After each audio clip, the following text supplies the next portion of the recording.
The winter of 1883 descended upon cold, hollow Montana like a shroud woven from ice and desperation. Snow fell in thick, suffocating curtains that muffled the sounds of the small frontier town, leaving only the whispered conversations that seemed to follow wherever young Elias Whitlow walked. Father McKenna stood at the frost-covered window of St. Bartholomew's Parish, watching the boy cross the courtyard with movements that belonged to someone far older than 11 years. The child's gait was measured, deliberate, each step calculated as if he carried the weight of decades in his small frame. But it was the face that truly unsettled the priest. Beneath the smooth skin of youth lay the deep-set eyes of someone who had witnessed too much, creased with lines that shouldn't exist on a child's features. "Father, the boy's asking for you again," whispered Sister Margaret, her voice barely audible as she approached from behind. Her hands trembled as she clutched her rosary, the wooden beads clicking together like chattering teeth. "What does he want this time?" McKenna asked, though he dreaded the answer. Every conversation with Elias left him feeling as though he'd been speaking with a ghost or something worse. "He says he remembers things that haven't happened yet. About the railroad coming through next spring. About the mine collapse that'll happen in the summer." Sister Margaret's voice cracked. "Father, how can a child know such things?" McKenna turned from the window, his weathered face grave. "Perhaps he doesn't know them at all. Perhaps something else does." Outside, Elias paused beneath the bare oak tree that dominated the orphanage courtyard. He tilted his head upward, studying the skeletal branches with an intensity that made the other children give him a wide berth. Mrs. Abernathy, the orphanage matron, watched from the kitchen window as the boy stood motionless for nearly an hour, seemingly oblivious to the biting wind that sent the other children scurrying indoors. "That child ain't natural," she muttered to her assistant Mary. "Been here 3 years now, and he hasn't grown an inch, not one blessed inch." Mary nodded nervously, her eyes fixed on Elias. "The other children won't play with him anymore. They say he tells them stories about people who died before they were born, describes their faces like he knew them personal." As if sensing their observation, Elias slowly turned toward the kitchen window. Even from across the courtyard, his gaze seemed to pierce through the glass, through their flesh, and into something deeper. Mrs. Abernathy quickly stepped back, pulling Mary with her. "Don't let him catch you staring," she whispered urgently. "Last time someone did that for too long, they couldn't sleep for a week. Said they kept seeing things in their dreams, things that felt more real than waking." That evening, as the orphanage settled into its nightly routine, Elias sat alone in the common room. The other children had long since retreated to their dormitories, but he remained by the dying fire, his small hands folded in his lap. The flames cast dancing shadows across his face, and for brief moments those shadows seemed to reveal glimpses of someone else entirely, an older man with hollow cheeks and eyes that had seen the world burn. Dr. Harrison Blackwood, the town's physician, arrived just as the grandfather clock in the hallway chimed 9 times. He'd been summoned by Father McKenna, though the priest had been deliberately vague about the nature of the emergency. "Where is the patient, Doctor?" Blackwood asked, setting down his medical bag with practiced efficiency. Father McKenna hesitated. "He's not exactly ill, Doctor, at least not in any way that medicine might cure." "Then why did you call me here at this ungodly hour?" "Because I need someone else to see what I'm seeing, someone with scientific training who might explain what defies all reason." They found Elias exactly where he'd been sitting, though the fire had long since died to cold ashes. The boy looked up as they entered, and Dr. Blackwood felt his breath catch in his throat. He'd delivered this child 11 years ago, had held him as a squalling infant, red-faced and wrinkled like any newborn. But the face that regarded him now belonged to someone who had lived far longer than any child should. "Hello, Dr. Blackwood," Elias said, his voice carrying an odd formality. "I've been expecting you." Expecting me. The doctor's hand instinctively moved toward his medical bag. How could you possibly? Because you delivered me on March 15th, 1872, during the worst blizzard Cold Hollow had seen in 20 years.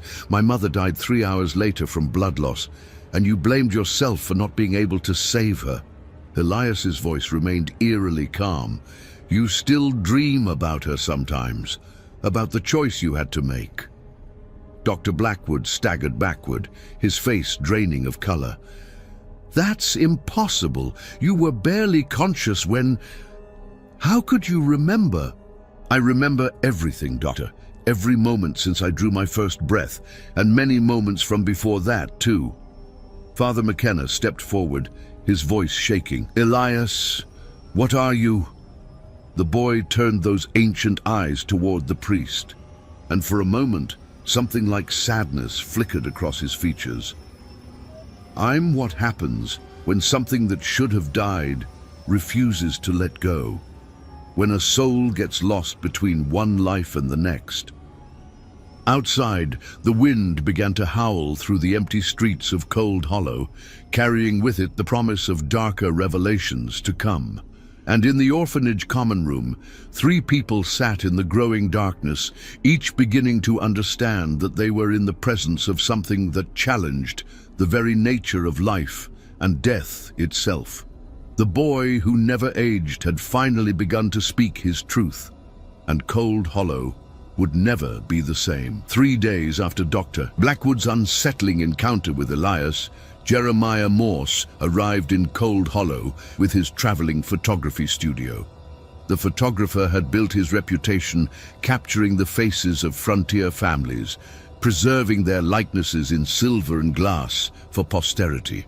His wagon, loaded with cameras, chemicals, and photographic plates, drew curious crowds wherever he stopped. Morse was a methodical man, tall and lean with fingers permanently stained by developing chemicals.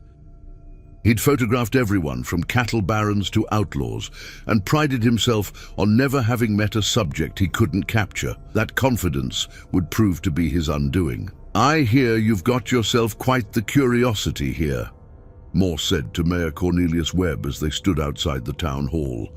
A boy who doesn't age, they say. Sounds like exactly the sort of thing that would make for a remarkable photograph. Mayor Webb shifted uncomfortably, his thick mustache twitching with nervous energy.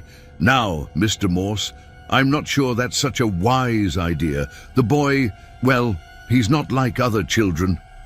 All the better, Morse replied with a confident grin. Unusual subjects make for the most compelling portraits. I once photographed a woman in Denver who claimed she could speak to the dead. Turned out to be nonsense, of course, but the photograph sold copies all across the territory. Did. What Mayor Webb didn't tell the photographer was that 3 other traveling picture takers had attempted to photograph Elias over the past 2 years.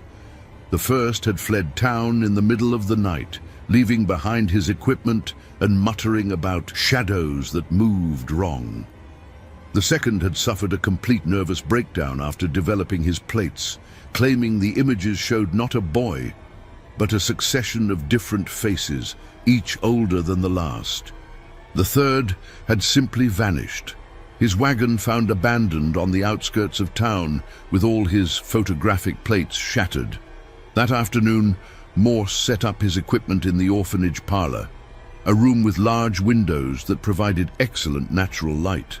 Mrs. Abernathy had reluctantly agreed to the session, though she insisted on remaining present throughout. The boy's been acting stranger than usual, she confided to Morse as they arranged the furniture. Yesterday, I found him standing in the cellar, staring at the wall and talking to someone who wasn't there. When I asked him about it, he said he was having a conversation with the previous owner of the building, a man who died 15 years before Elias was even born, Morse waved dismissively. Children have active imaginations, Mrs. Abernathy, nothing more. When Elias entered the parlor, Morse felt his first moment of genuine unease. The boy moved with an odd, shuffling gait that reminded the photographer of his own grandfather in his final years.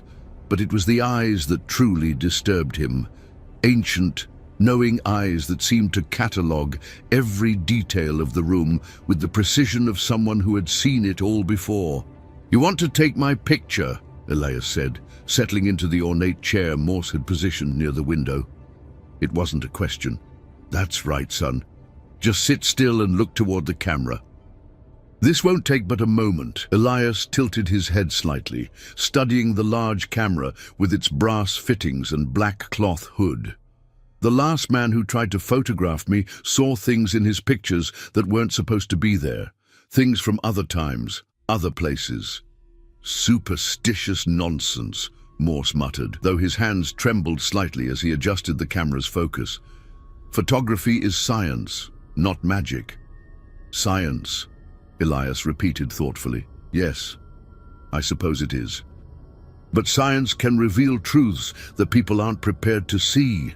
Morse ducked beneath the camera's hood, peering through the ground glass to frame his shot.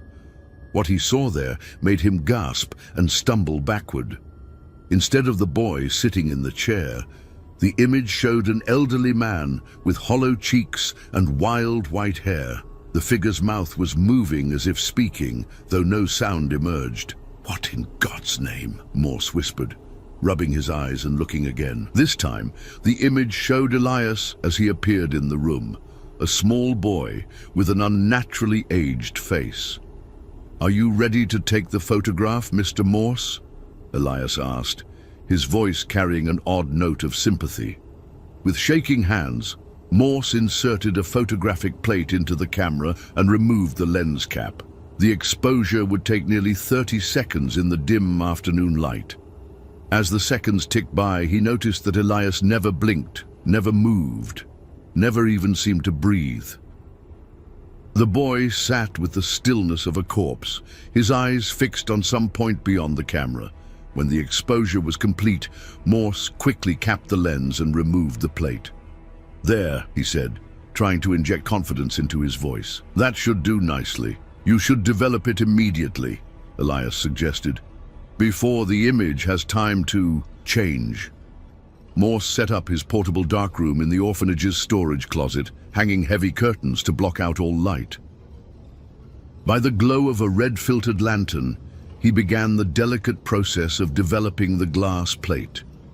As the image slowly emerged in the chemical bath, Morse felt his blood turn to ice. The photograph showed not one figure, but dozens. Elias sat in the center, but surrounding him were the ghostly images of other people, men, women, and children of various ages, all with the same ancient eyes. Some appeared to be from different time periods entirely, their clothing spanning decades or even centuries.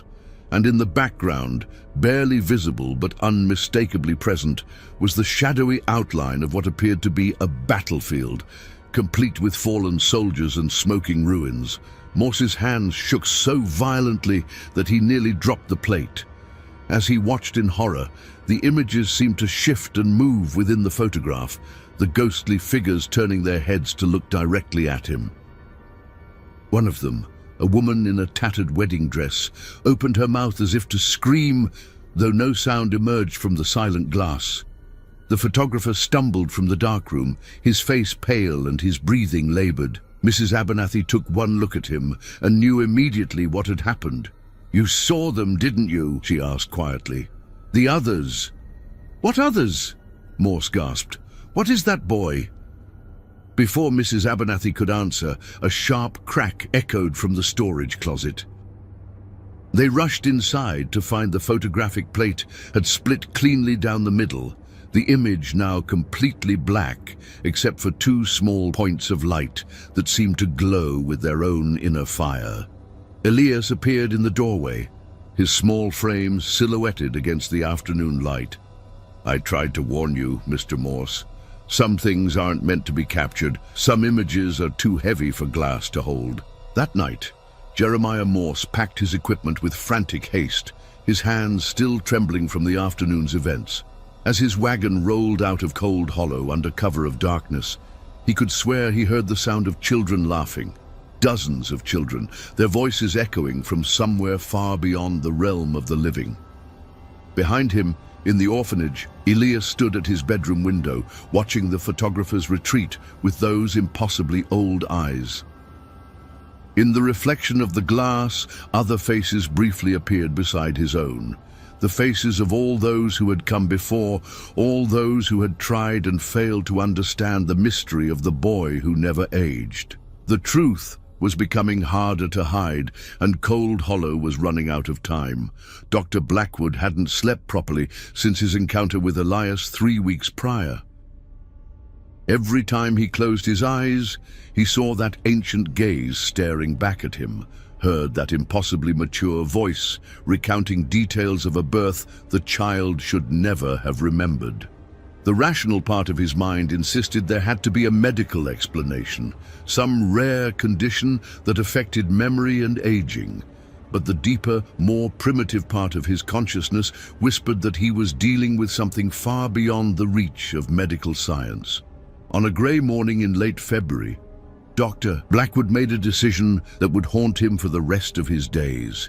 He would conduct a thorough medical examination of Elias Whitlow, document his findings with scientific precision, and either prove the boy was suffering from some unknown ailment or confirm what his instincts already told him, that the child was something else entirely.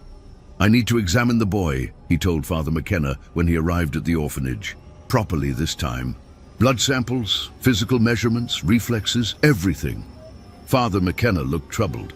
"Doctor, I'm not sure that's wise. Since the photographer's visit, Elias has been different, more withdrawn. The other children won't even enter the same room as him anymore. All the more reason to understand what we're dealing with," Dr. Blackwood insisted, setting down his medical bag with determination. "If there's a medical explanation for his condition, I'll find it."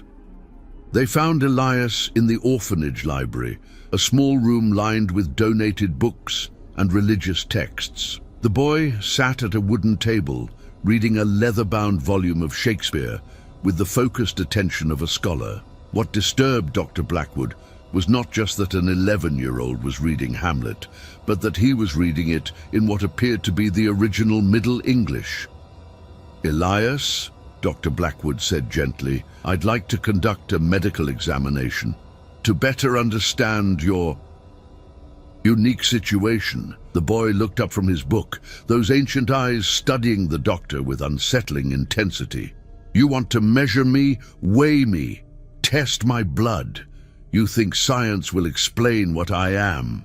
"Science explains everything, eventually," Dr. Blackwood replied, though his voice lacked conviction. Elias closed the book carefully, his small fingers tracing the worn leather cover. "Very well, doctor, but I should warn you, some knowledge comes with a price. Are you prepared to pay it?" The examination took place in the orphanage's small infirmary, a sterile room that smelled of carbolic acid and fear. Dr. Blackwood began with basic measurements, recording Elias's height, weight, and vital signs. What he discovered defied all medical understanding. The boy's height and weight were exactly what they had been 3 years ago when Dr. Blackwood had last examined him. Not a single inch of growth, not a single pound gained or lost. His pulse was steady but unnaturally slow, beating only 40 times per minute. His body temperature registered at 94 degrees Fahrenheit, several degrees below normal, yet he showed no signs of hypothermia. "How do you feel, Elias?" Dr. Blackwood asked as he listened to the boy's heart through his stethoscope. "Any pain, discomfort, unusual sensations?" "I feel old, doctor, tired in a way that sleep cannot cure. Sometimes I remember being other people, living other lives. A soldier in a war that hasn't happened yet, a woman dying in childbirth in a place I've never been, an old man watching his grandchildren play in a garden that doesn't exist." Dr. Blackwood's hand trembled as he made notes. These could be symptoms of a neurological condition, perhaps some form of temporal lobe epilepsy, causing false memories and... "They're not false," Elias interrupted quietly. "They're echoes. Fragments of lives that got tangled up with mine when I should have died but didn't." The doctor moved on to testing reflexes, shining a light into Elias's eyes to check pupil response. What he saw there made him drop his medical light, the instrument clattering to the floor. For just a moment, reflected in the boy's pupils, he had seen, not the examination room, but a vast, dark space filled with countless other eyes, all of them watching, all of them waiting. "What did you see, Doctor?" Elias asked, his voice carrying a note of genuine curiosity. I'm not sure," Dr. Blackwood stammered, retrieving his light with shaking hands. "Perhaps a trick of the reflection, or... You saw them, didn't you? The others. They're always there, just behind my eyes, waiting for their turn to look out at the world." Dr. Blackwood forced himself to continue the examination, though every instinct screamed at him to flee. When he drew blood for testing, the needle seemed to meet unusual resistance, as if Elias's skin were tougher than it appeared. The blood itself was darker than normal, almost black in the dim light of the infirmary. "How long have you been like this, Elias?" Dr. Blackwood asked as he labeled the blood sample. "When did you first realize you weren't normal?" The boy considered the question carefully. "I think I've always known, but I didn't understand what it meant until I was about 7. That's when I started remembering the others clearly. The first one was a man named Thomas Whitlow, my great-grandfather, though I never met him in life. He died in the Civil War at Gettysburg. I remember the sound of the cannons, the smell of gunpowder, the feeling of the bullet that killed him." "That's impossible," Dr. Blackwood whispered. "Genetic memory doesn't work that way. You can't inherit specific experiences from—" "I'm not inheriting them, Doctor. I'm collecting them. Every Whitlow who has died with unfinished business, with regrets or unfulfilled promises, they find their way to me.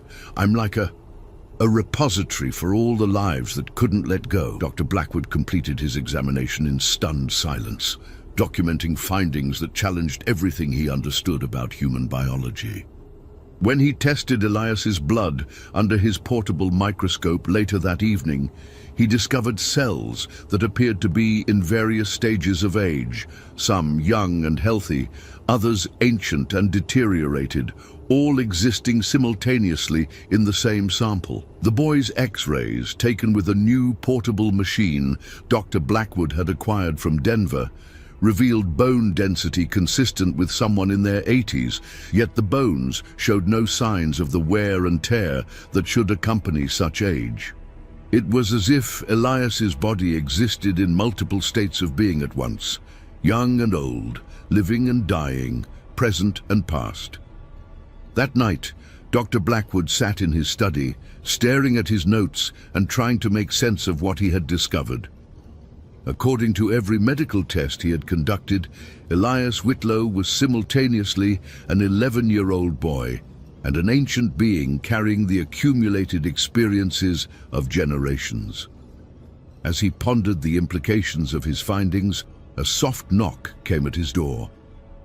Dr. Blackwood opened it to find Elias standing on his doorstep, despite the fact that the orphanage was more than a mile away and the boy should have been asleep in his dormitory.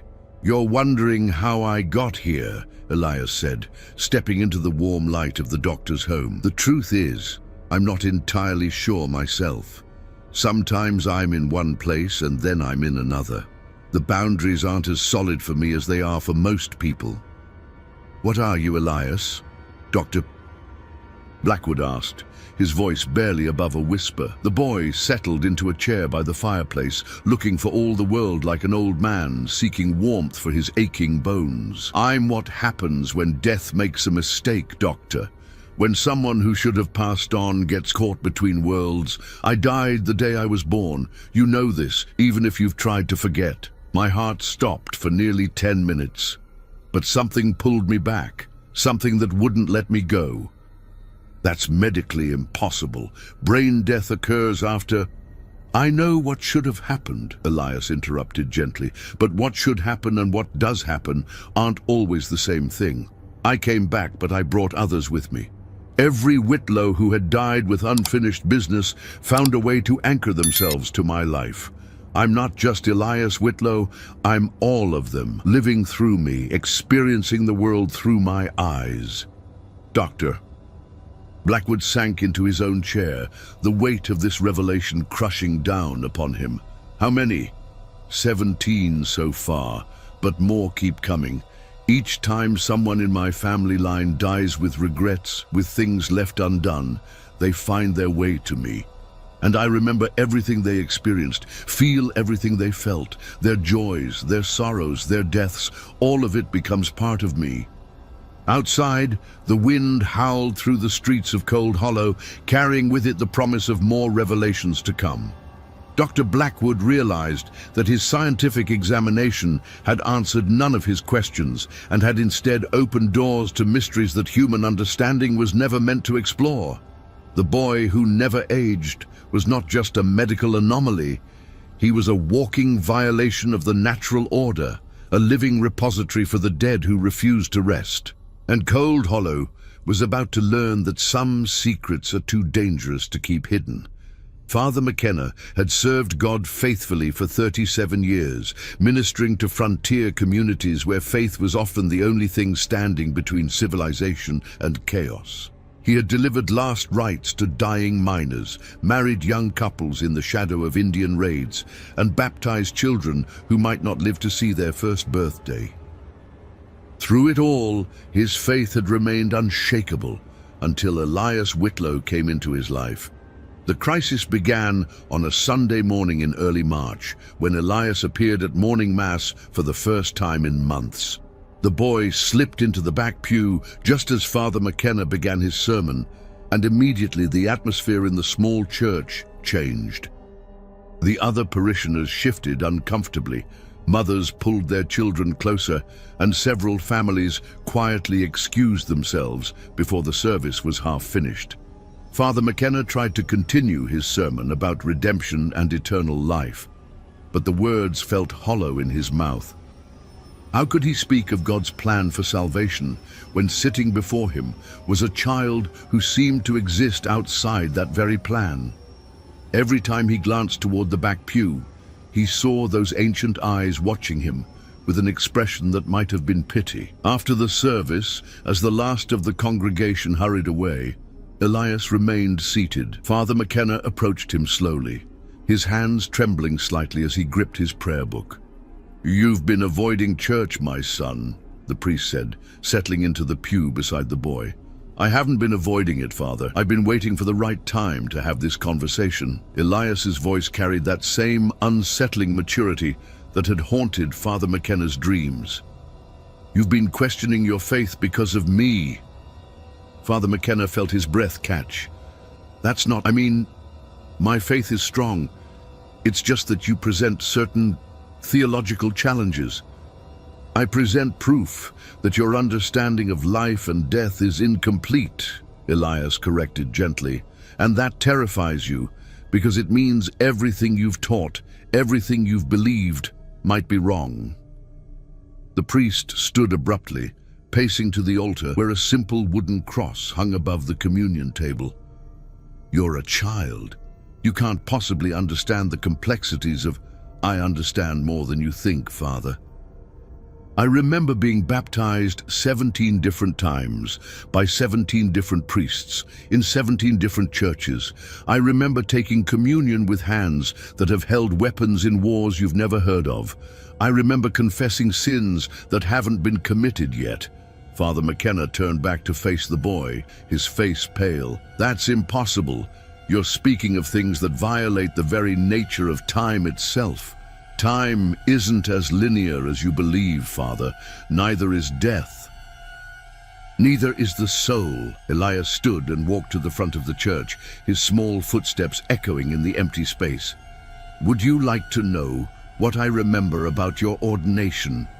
"You weren't even born when I was ordained," Father McKenna protested weakly. "No, but Thomas Whitlow was there.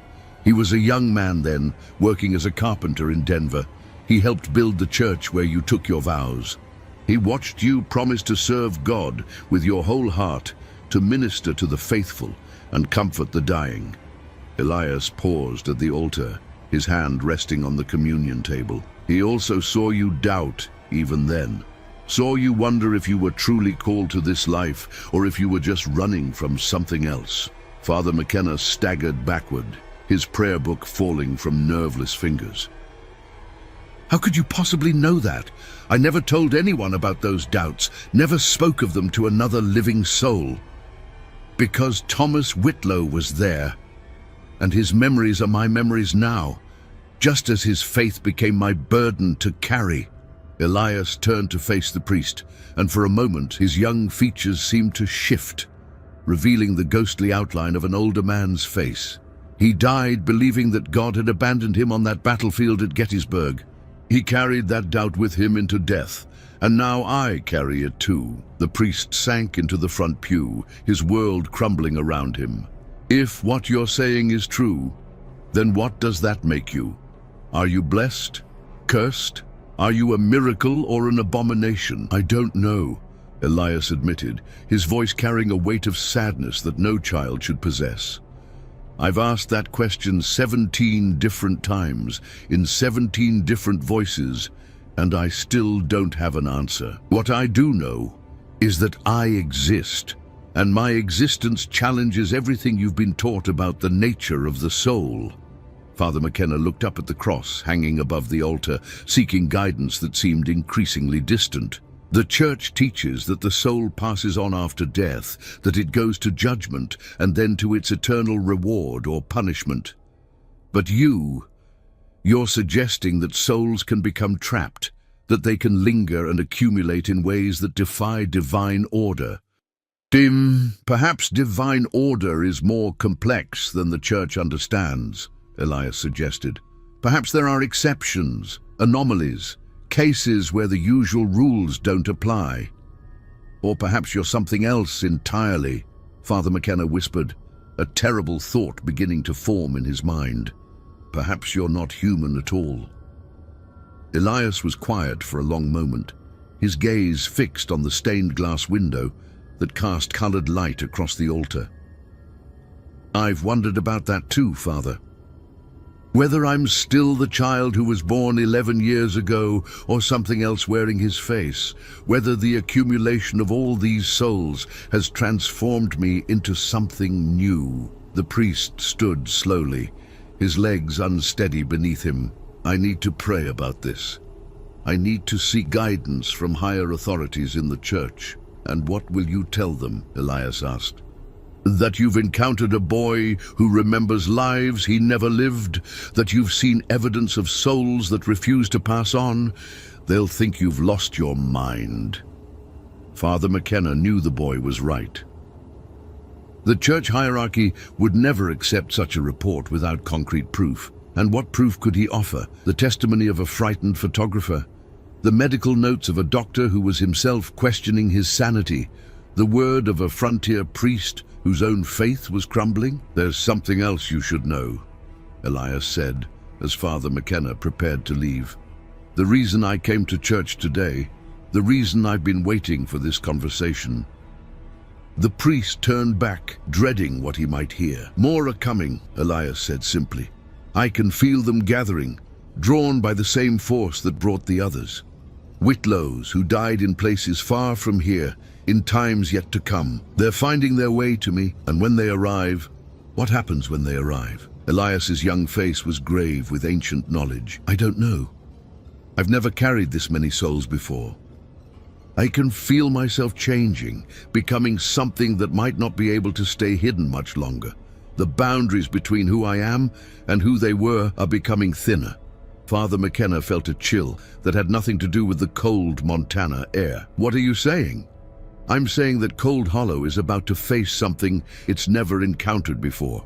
Something that will test the faith of everyone in this town, including yours. Elias walked toward the church door, pausing only to look back at the priest one final time. The question is, Father, when that test comes, will your faith be strong enough to survive it? As the boy disappeared into the gray afternoon, Father McKenna knelt before the altar and tried to pray, but the words wouldn't come, and the cross above him seemed to cast shadows that moved in ways shadows shouldn't move. For the first time in his life, he wondered if God was listening at all, or if something else entirely was watching from the darkness beyond the stained glass windows. The crisis of faith that had begun with doubt was about to become something far more dangerous, a crisis of reality itself.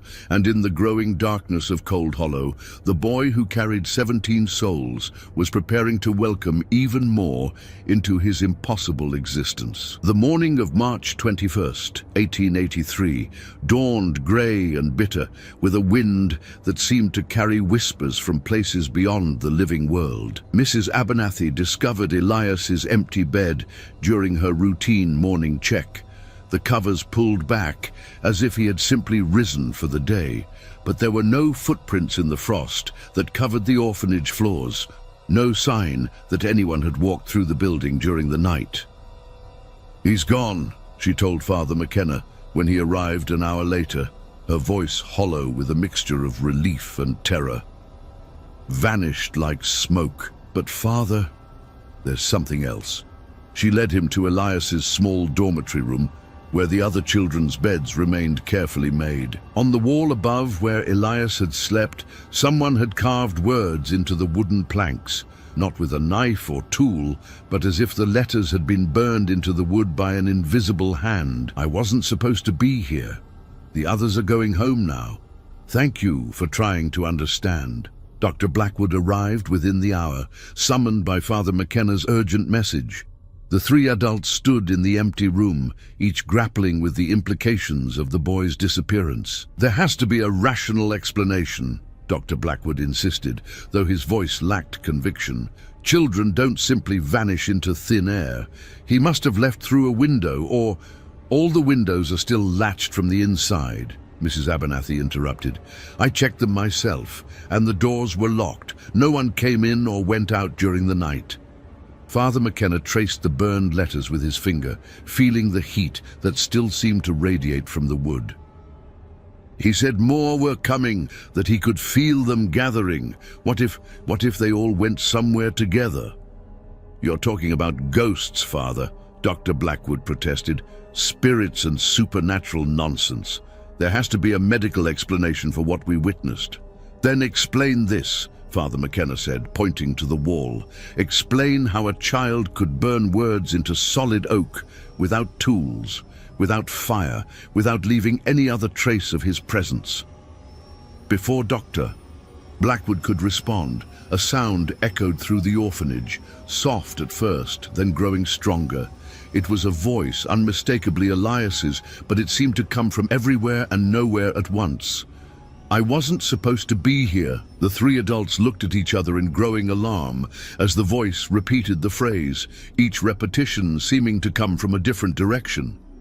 Mrs. Abernathy clutched her rosary. Father McKenna began to pray under his breath, and Dr. Blackwood frantically searched for a source of the sound. "I wasn't supposed to be here." This time, the voice was joined by others. First one, then several, then what sounded like a chorus of voices all speaking in unison. Some were young, some old, some male, some female, but all carried the same tone of weary acceptance. "The other children," Mrs. Abernathy whispered, her face pale with terror. "Where are the other children?" They rushed through the orphanage, checking every room, every closet, every possible hiding place. The building was empty except for the three adults and the echoing voices that seemed to follow them wherever they went. The 12 other children who had lived in the orphanage had vanished as completely as Elias, leaving behind only their belongings and the growing chorus of voices that filled the air. "We weren't supposed to be here." Mayor Webb arrived with half the town's population trailing behind him, drawn by reports of strange sounds and missing children. The crowd gathered in the orphanage courtyard, listening in stunned silence as the voices continued their ethereal chant. "What in God's name is happening here?" Mayor Webb demanded, though his bluster couldn't hide the fear in his eyes. "I think," Father McKenna said slowly, "we're witnessing something that was always meant to happen." Elias said he was collecting souls, that he was a repository for those who couldn't let go. What if the other children were the same? What if this orphanage was gathering place for souls that had become lost between life and death? Dr. Blackwood shook his head violently. "That's impossible. Children are children, not..." Not vessels for the dead, are they? Father McKenna asked quietly. Think about it, Doctor. How many of these children had no known family? How many arrived here under mysterious circumstances? How many displayed behaviors or knowledge that seemed beyond their years? As if in response to his words, the voices began to change, becoming more distinct, more individual. The crowd in the courtyard could hear fragments of different conversations, different lives. Tell my mother I forgive her. The gold is buried beneath the old oak. The war will end in April, but the cost will be terrible. I never got to say goodbye. Each voice carried its own story, its own unfinished business, its own reason for clinging to the world of the living. And slowly, the people of Cold Hollow began to recognize some of the voices. Relatives who had died years ago, friends lost to disease or accident, loved ones who had passed on but apparently never truly left. "Sarah?" whispered Mrs. Henderson, an elderly woman who had lost her daughter to consumption 5 years earlier. "Sarah, is that you? I'm here, Mama. I've been here all along waiting for you to hear me." The crowd stirred uneasily as more people began to recognize voices from their past. The boundary between the living and the dead seemed to be dissolving, and Cold Hollow was caught in the middle of something far beyond their understanding. As the sun began to set, painting the sky in shades of red and gold, the voices gradually began to fade. One by one, they spoke their final words. "Thank you for listening. We can go home now. The boys showed us the way. We weren't supposed to be here, but now we know where we belong." The last voice to fade was Elias's, speaking with a clarity and peace that had never been present during his earthly existence. "I wasn't supposed to be here either, but I was needed for a little while. To help the others find their way, now we can all rest." As darkness fell over Cold Hollow, the voices finally ceased. The orphanage stood empty and silent, its purpose apparently fulfilled. In the days that followed, the building would be abandoned, too haunted by memories and mysteries for anyone to inhabit. Father McKenna would leave the priesthood within a month, his faith shattered and rebuilt into something entirely new, a belief in mysteries that transcended human understanding. Dr. Blackwood would burn his medical notes and never speak of what he had witnessed, though he would spend the rest of his life studying cases of unexplained phenomena. Mrs. Abernathy would move to California, carrying with her the knowledge that some children are not what they seem. The town of Cold Hollow would survive, but it would never be the same. The residents would speak in whispers of the winter when the dead walked among them, when a boy who never aged showed them that the boundaries between life and death were far more fluid than anyone had imagined. And sometimes, on cold winter nights, when the wind howled through the empty streets, people would swear they could still hear an echo, soft and distant, but unmistakably real. "I wasn't supposed to be here." It was the voice of a boy who had carried the weight of 17 souls, who had served as a bridge between worlds, and who had finally found peace in letting go. The macabre silence around Elias Whitlow had been broken at last, replaced by the eternal quiet of souls finally at rest. But in Cold Hollow, Montana, some silences are louder than screams, and some echoes never truly fade away.